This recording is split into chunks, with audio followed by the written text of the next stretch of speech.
खुलुमबाय गिबियावनो बयनिसिमबो गाहाम हामलायनायखौ जासिहरबाय दिनैनि प्राइम 24 हेडलाइन स्टुडियाव धेमाजि जिल्ला सानजारि नोगोरनिफ्राय रादाबखौ फरायदों आं रैरुप नार्जारिया।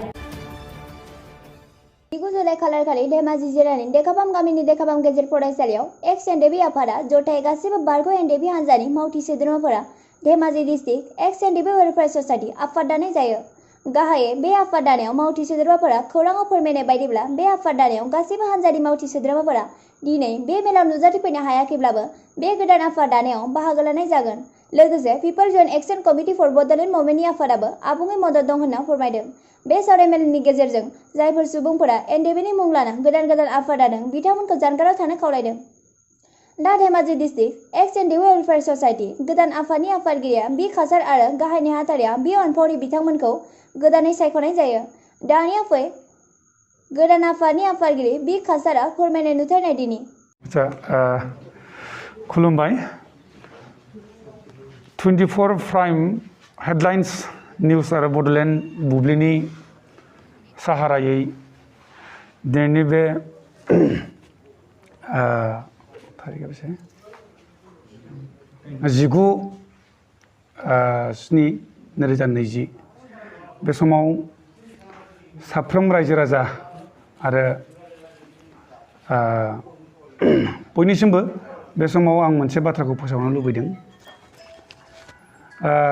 धेमाजि जिल्ला एक्स एनडिबि वेलफेयार ससाइटि बेखौ दिनैनि समाव जों बयजोंबो कनसाल्ट खालामलायनानै जोङो बेखौ दानाय जाबाय, खिन्थु कमप्लिटलि जों दायाखै, एडहक हिसाबै जों दाना दोनथ'दों। बेयाव जोङो हास्थायदों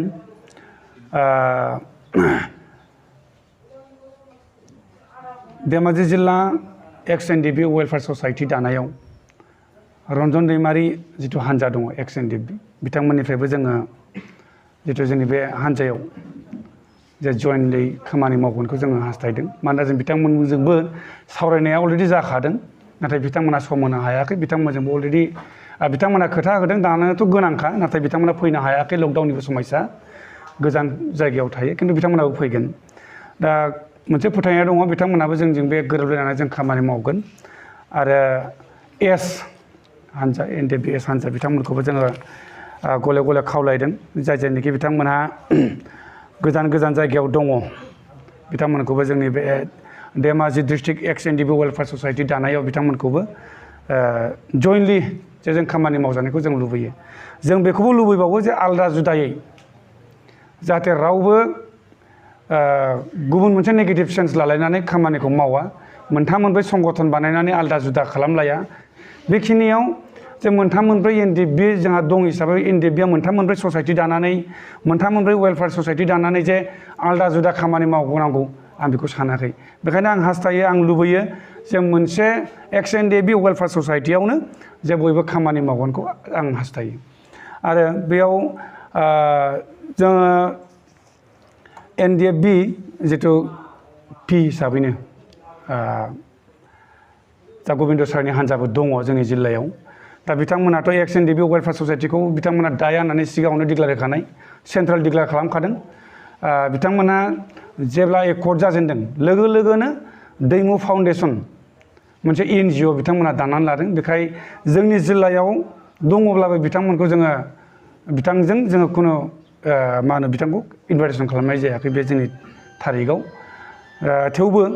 जे बिथाङा मा सान्दों मा सानाखै बे बिथांनि खोथा। दाख्लै एसे सिगाङावबो माखासे बड'लेण्ड बुब्लिनि गेजेरजों ना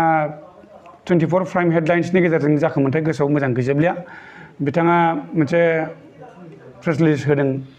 दा बेयाव बुंदों माखासे माने मा होनगोन बेखौ बहाबा उदालगुरियाव थानानै क'क्राझाराव थानानै बायदि माने दुर्निति खालामनो थांबाय थानाय बाथ्राखौ एसे बुंदों, खिन्थु बिदिथ' जेबो नङा। बिथाङा गाव गोसोआव मा सान्दों मा सानाखै, जोंनि बे अर्गानाइजेसना जों मा खालामनो नागिरदों मा खालामनो नागिरदों बे जोंनि बाथ्रा। जों दिनैनिल' बाथ्रा नङा, गोबाव समनिफ्राय जों दिनै खामानि मावबोगासिनो दं, जों सेक्रिफाइस खालामबोगासिनो दं, नांबोगासिनो दं। दिनै मोनसे समाव जोब्बाय, थेवबो जोंनि मोननो गोनां अधिकार जे गोबाव सम स्ट्रागल खालामनानै जे जों मा मोननांगौ बेखौ दिनै क'अर्डिनेसन कमिटिनि तरफै क'अर्डिनेसन कमिटिया थांनाय 19 तारिखै सावरायनानै माखासे इन्डिभिजुवेल लाइभहुड सापर्टनि जिथुनाखि फर्म फैदों बे फर्माव दिनै साफ्रोमबो जोंनि वार्कारफ्रा बेयाव फिलआप खालामदों बे बाथ्राखौ लानानै बिथाङा बुंदों जे बेयाव मा खामानि मावनो नागिरदों बिथाङा नाम लायाखै थेवबो जोंनि मोनदांदों जे बिथाङा जोंखौनो बुंदों खिन्थु बिदि नङा जे बिथाङा जों मा मावनो नागिरदों मावनो नागिराखै बे जोंनि खोथा गावनो माने इनफरमेसन होआखै होनना बुंदों गाव मोनसे अर्गानाइजेसननि मानसि जों मोनसे आलादा अर्गानाइजेसननि मानसि थांखिया जोंना मोनसेयानोमोन आलादा जालायबाय गावनि हान्जानिफ्राय गाव इनफरमेसन मोननांगौ जोंथ' बिथांनो हैनांगौ बे नङा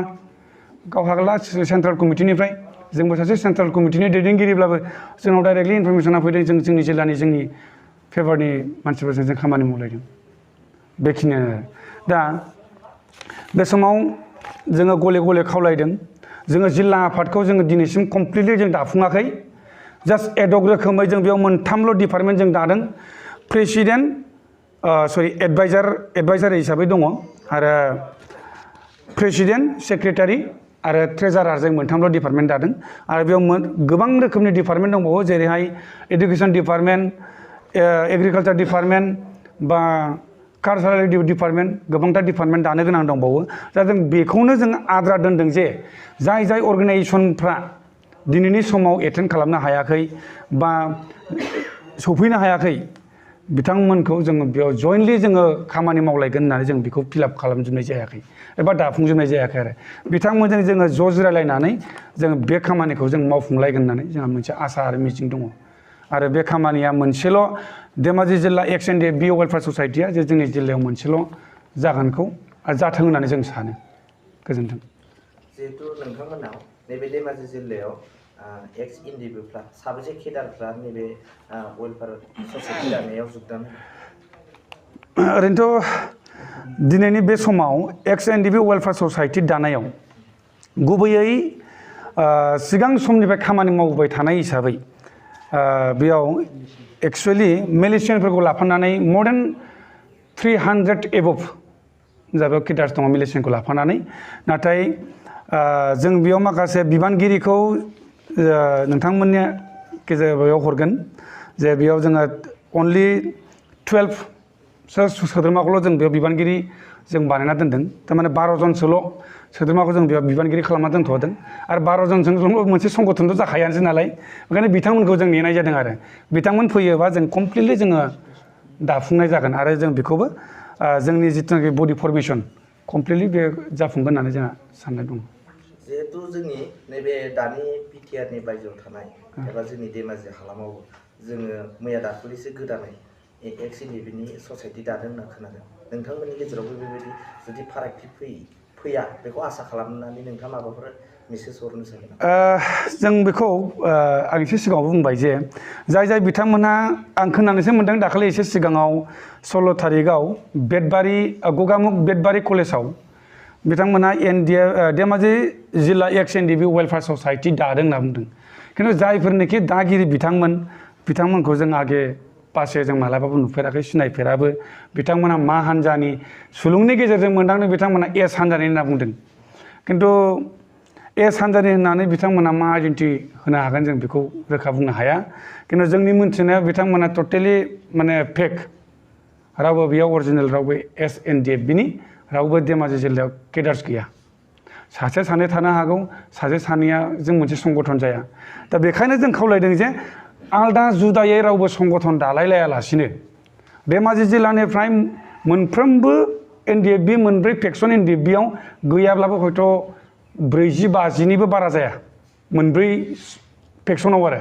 दा जों मोनब्रै फेक्सनाव 40-50 ट्रेन केडार्स हिसाबै जों बेखिनि इमु फाउन्डेसन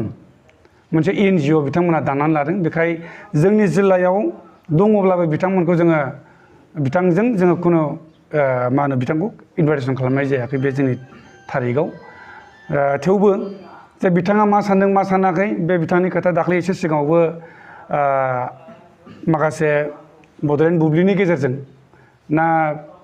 24 प्राइम हेडलाइन्सनि गेजेरजों जाखोमोनथाय गोसोआव मोजां गैजोबलिया बिथाङा मोनसे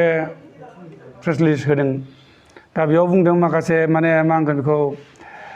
बहाबा उदालगुरियाव थानानै क'क्राझाराव थानानै बायदि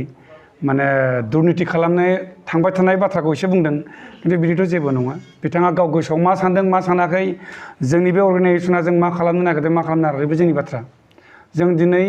दिनैनिल' बाथ्रा नङा गोबाव समनिफ्राय जों दिनै खामानि मावबोगासिनो दं जों सेक्रिफाइस खालामबोगासिनो दं नांबोगासिनो दं दिनै मोनसे समाव जोब्बाय थेवबो जोंनि मोननो गोनां अधिकार जे गोबाव सम स्ट्रागल खालामनानै जे जों मा मोननांगौ बेखौ दिनै क'अर्डिनेसन कमिटिनि तरफै क'अर्डिनेसन कमिटिया थांनाय 19 तारिखै सावरायनानै माखासे इन्डिभिजुवेल लाइभहुड सापर्टनि जिथुनाखि फर्म फैदों बे फर्माव दिनै साफ्रोमबो जोंनि वार्कारफ्रा बेयाव फिलआप खालामदों बे बाथ्राखौ लानानै बिथाङा बुंदों जे मा बेयाव मा खामानि मावनो नागिरदों बिथाङा नाम लायाखै थेवबो जोंनि मोनदांदों जे बिथाङा जोंखौनो बुंदों खिन्थु बिदि नङा जे बिथाङा जों मा मावनो नागिरदों मावनो नागिराखै बे जोंनि खोथा गावनो माने इनफरमेसन होआखै होनना बुंदों गाव मोनसे अर्गानाइजेसननि मानसि जों मोनसे आलादा अर्गानाइजेसननि मानसि थांखिया जोंना मोनसेयानोमोन आलादा आलादा जालायबाय गावनि हान्जानिफ्राय गाव इनफरमेसन मोननांगौ जोंथ' बिथांनो हैनांगौ बे नङा गाव हागला सेन्ट्रेल कमिटिनिफ्राय जोंबो सासे सेन्ट्रेल कमिटिनि दैदेनगिरिब्लाबो जोंनाव डाइरेक्टलि इनफरमेसना फैदों जोंनि जिल्लानि जोंनि फेभारनि मानसिफोरजों जों खामानि मावलायदों बेखिनियानो दा बे समाव जोङो गले गले खावलायदों जोङो जिल्ला आफादखौ जोङो दिनैसिम कमप्लिटलि जों दाफुङाखै जास्ट एडक रोखोमै जों बेयाव मोनथामल' डिपार्टमेन्ट जों दादों प्रेसिडेन्ट एडभाइजार हिसाबै दङ आरो प्रेसिडेन्ट सेक्रेटारि आरो ट्रेजारार जों मोनथामल' डिपार्टमेन्ट दादों आरो बेयाव गोबां रोखोमनि डिपार्टमेन्ट दंबावो जेरैहाय एडुकेसन डिपार्टमेन्ट एग्रिकालचार डिपार्टमेन्ट बा कालचारेल डिपार्टमेन्ट गोबांथार डिपार्टमेन्ट दानो गोनां दंबावो दा जों बेखौनो जों आद्रा दोनदों जे जाय अर्गानाइजेसनफ्रा दिनैनि समाव एटेन्ड खालामनो हायाखै बा सफैनो हायाखै बिथांमोनखौ जोङो बेयाव जयेन्टलि जोङो खामानि मावलायगोन होननानै जों बेखौ फिलआप खालामजोबनाय जायाखै एबा दाफुंजोबनाय जायाखै आरो बिथांमोनजों जोङो ज' जिरायलायनानै जों बे खामानिखौ जों मावफुंलायगोन होननानै जोंहा मोनसे आसा लायनानै खामानि मावनो हायाबा दिनै समाजा जोंखौ गाबोननो गाज्रि मोजां खोथा रायलायगोन दा बेखायनो जों खावलायदों जे जों जमायै दानि जायफोरनिखि बिथांमोनहा दाखालिनि 16 तारिखखालि धेमाजि जिल्ला XNDP वेलफेयार ससाइटि दादोंमोन बिथांमोना मा उद्देश्ययै दादों बिथांमोना सोर बबेनि जों बेखौ रावबो सिगांबो नुफेराखै उनावबो नुवाखै खामानिबो मावजाबनो मोनाखै आरो बिथांमोननि दैदेनगिरिफ्रा माबायदि इन्सट्राक्सन हरनानै खामानि मावदों बे बिथांमोननि बाथ्रा खिन्थु जों हास्थायो जों लुबैयो जे बेबायदि दाजा आरो दाजाथों आरो मोनसेल' जाथों जों बेखौ खावलायो धेमाजि जिल्लायाव मोनबेसे आनसलिक थागोन धेमाजि जिल्लायावथ' जोङो बर्थमान जों आनसलिकनि बाथ्राखौ सानथ'वाखै मानोना जों जास्ट डिस्ट्रिक्टखौल'सो दिनै एडक हिसाबै जों दाना लानाय जादों प्रेसिडेन्ट सेक्रेटारि आरो ट्रेजारार हिसाबै दा बेयावबो गोबां इनक्लुडिं खालामनो गोनां दंबावो दा नोंथांमोननि नैबे चेनेलनि गेजेरजों जों बेखौल' फोरमायनो नागिरदों जे जोङो धेमाजि जिल्ला XNDP वेलफेयार ससाइटि जायोबा मोनफ्रोमबो फेक्सना जे ज' जालायनानै खामानि मावगोन आरो मावनांगौ जों बेखौल' खावलायदों आरो जोङो दिनै फार्स्ट टाइम हिसाबै जों बेखौ एडक हिसाबै जों दानानैल' लाथ'नाय जादों आरो जोबथियाव जिहेतु बर'नि थामथि गोरोबथाजों आउट अफ बिटिआरआव थानाय बर'फोरनो अट'नमास काउन्सिलनि जायगायाव वेलफेयार काउन्सिल फैदों दा नोंथांमोना XNDP जाना बेसेबां बरायगोन गोबाव सम स्ट्रागल खालामनायनि उनाव दिनै मोनसे बे जोंनि मोनसे मेम'रेन्डामाव दंखायोमोन जे बायजोनि बर'फोरखौ मोनसे पलिटिकेलि सेफगार्ड एडुकेसनेलि सेफगार्ड होनांगौ बे जोंनि मेम'रेन्डामाव दंखायोमोन नाथाय फैयै नै दाख्लैनि जिथुनाखि 27 तारिख जानुवारियाव जि एकर्ड जाबाय बेयाव जिथुनाखि मोनसे बायजोनि समस्याखौ समाधान खालामनो थाखाय बर' कसारि वेलफेयार काउन्सिल खालामदों दा बे गोबाव सम स्ट्रागल खालामनायनि उनाव जोंबो दिनै बायजोनि समस्याखौ समाधान खालामनानै जोंबो जितु जुजिबोदों आरो इफाले बायजोआव थानाय जायफोरनाखि बिटिसिनि बायजोआव थानाय UEPO आफादाबो बिनि सायावनो नांबाय थानायलाय जे जिखिनि वेलफेयार काउन्सिल जाबाय जों बेखौ धन्यबाद होनना साननांगोन नाथाय जों लुबैदोंमोन मोनसे अट'नमास काउन्सिल जानांगौमोन अट'नमास काउन्सिल जानांगौमोन जोंनि लुबैनायाथ' गोबांथार रोखोमनि थायो जोंबो दिनै सेपारेट स्टेट लुबैदोंमोन नाथाय जायासै दिनै वेलफेयार काउन्सिल जालायबाय बायजोआवबो दिनै जों बेखौनो माने साबायखर होनना बावनांगोन आरो Dhemaji district XNDP welfare society बि कासार आरो गाहाय नेहाथारिया बि अनफरि फोरमायनाय नुथायनाय दिनै बेयावनो प्राइम टाइम 24 हेडलाइन्स आरो बड'लेण्ड बुब्लिखौ आङो आंनि गोरबोनिफ्राय अननाय आरो खुलुमनायखौ बावहरग्रोबाय लोगोसे आं दिनै मोननैसो खोथा बुंनो सानदों जों दिनै जोबोद गोबावनि उनाव बेसेबा गोबावनि उनाव जों दिनै बिटिआर एकर्ड खालामबाय। बिटिआर एकर्ड खालामनायनि उनाव जोङो एनडिपिआ गासैबो बारग'जोब्बाय। बे बारग'नायनि थाखायनो जों दिनै धेमाजि डिस्ट्रिक्टआव जेसेबांनाखि जोंनि एक्स एनडिपि दं बेफोरखौ लानानै जों मोनसे दिनै धेमाजि डिस्ट्रिक्ट एक्स एनडिपि वेलफेयार ससाइटि होननायखौ दानानै लाबाय जोङो दिनै दाफुंथ'नानै लाबाय। माखासे समफोराव जोंनि दहाय सासे दैदेनगिरिया बुंलांखाबाय, बिथाङा माखासे जायगा दोनखादो एनडिपि आरनि आरो लोगोसे एनडिपि एसनिफ्रायबो फैनानै जइन जानानै जोंखौ गासैखौबो सापर्ट खालामफैनो हागोन। आरो आं आसा खालामो गासैबो जोंनि धेमाजि जिल्लानि माखासे मेलेमजिबि लोगोसे एबसुनि बिबानगिरिफोर, साहित्यनि बिबानगिरिफोर बिसोरखौबो आं गुरैयै खावलायदो जोंनि एक्स एनडिपिखौबो जोंखौ समाजनि थासारिखौ नायनानै जोंखौबो खामानि मावनो बयबो अनसायगोन जोंनि एक्स एनडिपिखौ, बेखौनो आङो खावलायो। आरो लोगोसे आं दिनै जोंनि धेमाजि डिस्ट्रिक्ट एक्स एनडिपि वेलफेयार ससाइटिनि माखासे बिबान होथ'नाय जादों, बेखौ आं फारियै बुंनो सानदों। सिगाङावनो जोंहा एडभाइजार हिसाबै जोङो होदों अरबिन्द बसुमतारी, बिथाङा बिथांखौ बि अरनबो बुङो, बिथांखौ जोङो एडभाइजार हिसाबै जोङो सायख'ना लानाय जादों। बिथाङा जोंनिनो काउन्सिलनि एसिस्टेन्ट पाब्लिसिटिमोन। बिथाङा दिनै माखासे लकडाउननि समयसानि थाखाय नुजाफैनो हायाखै। आरो जोङो प्रेसिडेन्ट हिसाबै सायख'नानै लानाय जादों कचेन्द्रजित बसुमतारी, बिथां बिखासार एलियास बिखासार, बिथाङाबो जोंनि एसिस्टेन्ट अर्गेनाइजिं सेक्रेटारिमोन जोंनि काउन्सिलनि। आरो जोङो सेक्रेटारि हिसाबै सायख'नानै लानाय जादों जोङो अर्जुन बसुमतारी एलियास बि अनफावरि, बिथांखौ सायख'ना लानाय जादों। आरो लोगोसे जोङो ट्रेजारारनि गोनांथि जानायखाय जोङो सासे ट्रेजारार सायख'ना लानाय जादों जोंहा भद्रेस्वर बसुमतारी, बिथांखौबो बिर्दाव बुंनाय जायो। दा जोङो गासैबो आफादखौनो खावलायो जाहाथे फैबाय थानाय समफोराव जों गासैबो जोंखौ अनसायनानै खामानि मावनायाव सापर्ट होयो, बयबो बोसोन होलायो, जों बेखौनो खावलायो। आरो लोगोसे बिथां फोरमाय बिथाङा दाखालि बुंदो बड'लेण्ड बुब्लिनि गेजेरजों बुंदो सोरबा अदालगुरि सोरबा क'क्राझाराव थानानै बायदिसिना असिला लानानै बायदिसिना सेंग्राफोरखौ बायदिसिना थासारिजों लांनो नागिरदों होननानै। आं नाथाय बेखौ क्लियार खालामना होनो नागिरो, जोङो क'अर्डिनेसन कमिटि दानाय जादोंमोन जोंहा, बेयाव धिरेन ग्रुपनिफ्राय दङ,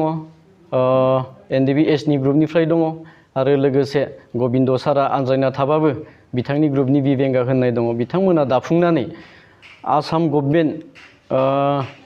जों आसाम गभर्नमेन्टनि मिनिस्टार चन्दन ब्रह्म सारजों आरो लोगोसे आसामनि चिफ मिनिस्टार डिजिपि आइजिपिजों सावरायनाय जादों। बे सावरायनायाव जोंखौ मोनसे बुंदों जिहेतु जोंनि रिहाबिलिटेसना जाथ'वाखै, जास्ट ओरैनो लाइफ सापर्ट हिसाबै जोंनो मोनसे फर्म हरदों जाहाथे जोंनि रिहाबिलिटेसन मोनजासे नैबेजोंनो जों थांना थानायनि लामाखौ दिहुननो हायो। लाइफ सापर्ट होननाय नैबे फर्मखौसो जों फिलआप खालामना होनाय जादों। बेयाव बुंनाय दंखायो दे गासैबो आफादनि ट्रेन्सक्रिप्टार नङाबाबो मिलिशिया हिसाबै जायनो बिथांमोना आफादजों नांफानानै दङ बिथांमोनखौबो होनाय जागोन होननानै बा होनाय जाथों होनना डिमान्ड खालामनानै बेखौ लाखानाय जादों। बे गतिके गासैबो जोंजों लोब्बा लानानै जायफोर बिथांमोना दंमोन बिथांमोना जोंनो फर्मखौ फिलआप खालामनानै हरदों। नाथाय खुनु जों सोरखौबा बेले बेजे खालामनो सोरखौबा साख्रि होगोन होननानै राजनितिनि उद्देश्य लानाय जायाखै। बेखौ आङो दिनै नोंथांमोननि निउस चेनेलनि गेजेरजों बिथांखौबो क्लियार हरबाय। आरो बिथाङा बुंदों धेमाजि डिस्ट्रिक्टआव एक्स वेलफेयार ससाइटि दायोब्ला बिथांखौबो खबर होनायनि खोथा। दिनै मोनसे खोथाखौ जों नोजोर होनानै बिथांनो खबर होनाय जायासै, जिहेतु बिथांमोना एक्स एनडिपि जाखांनायनि उनाव बिथांमोना एक्स एनडिपि वेलफेयार ससाइटिखौ दानाय जानाय नंला होननानै दैमु फाउन्डेसनजोंनो जोङो नांबाय थागोन होनना मोनसे एनजिअ खालामना लादोंमोन। बेनिखायनो बिथांखौ जों खबर होआखै। दा बिथाङा जोंनि जिथु आफाद दानाय बिथाङा जोंनि सायाव खुद्रिनानै जेबो मुलाम्फा जाया, आं बेखौसो खावलायो। बिथांनोबो मोनसे स्पेस होनाय जादों जोङो, जिहेतु बिथाङाबो जोंनि आउट अफ बिटिसि धेमाजि डिस्ट्रिक्टनो, गुबुना जियानो जाथों जों बिटिआरनि खोथाखौ बुंला बा बिटिसिनि खोथाखौ बुंला। बिथाङाबो जुदि जोंनि बे एक्स वेलफेयाराव जोंजों थाफानानै जुदि खामानि मावनो गोसो दंब्ला बिथांखौबो जोङो बजबनाय जागोन, जगाजग खालामनो हागोन। बड'लेण्ड बुब्लि आरो प्राइम टाइम 24 हेडलाइन निउसनि गेजेरजों बिथांखौबो खावलायो। लोगोसे आङो गासैबो दाखालि जिथु जोंनि नंखाय बांखाय लानानै एक्स N D B welfare society दादोंमोन बिथांमोनखौबो खावलायो बिथांमोना मालाबाबो एन डि बि जानो हाया जिहेतु बिथांमोना एन डि बि नि नंखाया जोंनि नाम सुनानै बिथांमोना धेमाजि डिस्ट्रिक्ट वेलफेयार ससाइटिखौ दानायनिफ्राय गोजानाव जानगारो बेखौ जों खावलायगोन आरो थानो जायफोरानो रियेलि एन डि बि नि सासे सानै एन डि बि एस दं बिथांमोनखौबो जों खावलायदो बिथांमोना जों फैनानै ज' जानानै जों बयबो खौसेथि मावलायनांगौ जोंहा दिनै खौसेथि गैयाबा जों गुलाय गुजाया गोबां नुजानो हागौ आं बेखिनिखौनो खावलायबाय गासैनिबो आं धेमाजि जिल्ला peoples and action committee for Bodoland मुभमेन्टनि कनभेनर सेन्ट्रेलनि कनभेनर दिनैनि बे X N D B welfare society दाफुंनायखौ आंबो हेफाजाब दङ थारैनो दाख्लैबावै गगामुगाव जिथु बेटबारि कलेजाव जिथु एक्स N D B welfare society दादोंमोन नाथाय बेफोरबायदि जोंनि बे धेमाजि जिल्लायाव मोननै मोनथाम दानो नाङा जाहाथे जोङो खौसेयैनो ज' थानांगौ खौसेयैनो ज' मावलायनांगौ जाय बिथांमोना भुलैनो दाफ्लांदोंब्लाबो दिनै जों बिथांमोनखौबो खावलायो बिथांमोनखौबो फैफिननो थाखाय जोङो बुंदों जोंजों लोगोसेनो ज' थाफानानै जाहाथे नैबे जोंनि धेमाजि जिल्लानि जिथु मावथांखि मावनांगौ खामानिफोरखौ गासै आफादारिफोरजों आरो एक्स N D B welfare society दिनै दाफुंनायजों ज' थाफानानै खौसेयैनो मावलायनो थाखाय आं बिथांमोनखौ खावलायबाय